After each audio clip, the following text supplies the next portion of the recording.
distance and the mountain stretch. Duke is getting round in a style which already seems to bear the stamp of victory. On to the 30th milestone and to the bungalow. At the pitch, the camera sees him through well ahead at the end of lap run. Speed 93.64, but the Norton's motor sounds just a little irregular, and rivals are pressing. Here's Graham. For my artifact, I chose to do the Black Douglas motorbike. I thought it would be a good challenge for me and my skill set. One of the things I came across was there wasn't actually many reference pictures because the Black Douglas motorbike was sort of like a kit thing that you made yourself. So I had to look for the parts on eBay and look for the pictures to be able to model individual parts later on, just purely because there wasn't much reference. So I knew doing this model would be particularly challenging for me coming over from Blender, because I'd used 3ds Max in lessons and I just found it hard to transfer my skills over. So the first thing I did was I created my own blockout in Blender first, so that I had my own 3D reference in a program that I was used to. So that was really useful for me once I did start creating this model in 3ds Max, because I could check my own 3D reference and make sure I wasn't missing anything. It also helped me realize how I could transfer my skills that I'd learned from Blender into 3ds Max in a more fluent way. So after creating that 3D blockout in Blender, it made me realize how I would approach creating the model in 3ds Max and how I would implement the modeling techniques and tools that were required for this module. So one of the things I did is I created a PowerPoint and I broke down the slides into each part of the bike. So for example, for the frame, I decided I was going to use splines and editable poly. For the fuel tank and the storage, I was going to use editable poly and planar modeling techniques for that. For the wires, I decided I was going to use lofting. I also decided I was going to use NURBS for the seat and NURBS for the engine. And for the wheels, I was going to use arrays.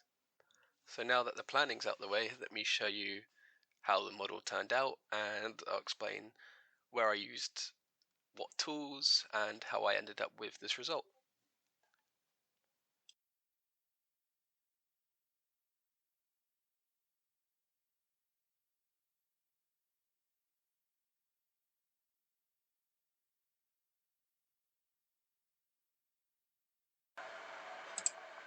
So in terms of editable poly, I used it extensively throughout this model. I used it in places such as the fuel tank, the engine. I practically used it across the whole entire model, even after using things such as NURBS and lofting, but I'll explain that later on throughout this video. I found using editable poly very intuitive, especially coming over from Blender, as it's sort of turned on by default in Blender. So I found that I was able to transfer my skills that I'd learned through Blender into 3ds Max more easily with editable poly, and I was really happy with the result I ended up with using that. I liked how I was able to change and move around things such as vertices and edges, and it allowed me to keep the poly count to a respectable level, as it was one of the things I didn't want to get out of control, especially to keep this a game ready object. So as a tool, editable poly was certainly the most used throughout this model. I used NURBS to create the seat for the model, and although I found NURBS easy to use and I liked how it could create curved surfaces, the one thing that bugged me about it was how bad the topology was. it seemed to add a lot of unnecessary vertices, and when I create my models, I really like the topology to be nice, and I quite enjoy retopologizing. So for me, after creating the seat with NURBS, I went back in and essentially remade it with editable poly, just so I could have a cleaner poly count. But the uses of NURBS, especially for making curved surfaces, it's definitely good for that. And I think if I was to create something like a car with nice curved panels, I would certainly use NURBS more. But for this object, the only place that I could see that was suitable to use it was the seat. So that's where I tried to use it. But like I said, ultimately ended up retopologizing it with editable poly.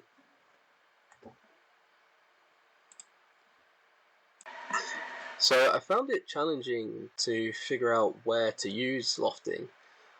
Ultimately, I decided to use it on the exhaust pipe. And the reason I used it there was because of the difference in diameter as it got bigger towards the end. It was a hard tool to use. I've never really used anything like that before. And it took a lot of trial and error, but eventually I did understand how to use it. But ultimately, I'd end up redoing the exhaust pipe with splines. And the reason I did that was because I converted the spline into an editable poly, and I was able to get a better shape, and that closely matched the reference I had, which I wasn't able to do with the lofting. But if I had used lofting for a different model, perhaps I would have had more places to use it, especially a model that had a sort of line or spline that needed different shapes to happen throughout it. It's a great tool for that, but I just couldn't find many places in my model to use it. Other tools that I used wire parameters to create drivers that allowed me to animate things such as the wheels and the camera. So one of the ways I did this was I attached the rotation of the wheels y-axis to the location of the x-axis of this cube. So whenever this cube moves on the x-axis, the wheels will move in the y, and that is how I animated the wheels going round during the render. One of the ways I animated the camera rotating around was by having the floor rotate with the camera in a hierarchy of that floor. The reason I'd done this was because the camera wouldn't rotate around the model no matter what I tried, so my way around it was to create a driver for that, and that's how I got it to work. I was also able to keep the model to under 25,000 polys. I'm really happy with the way my model turned out. During the start of the assignment, I found 3ds Max incredibly hard to use.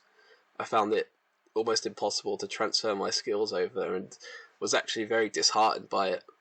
But I did stick with it, and I'm glad I did because I'm really proud with the way my model turned out.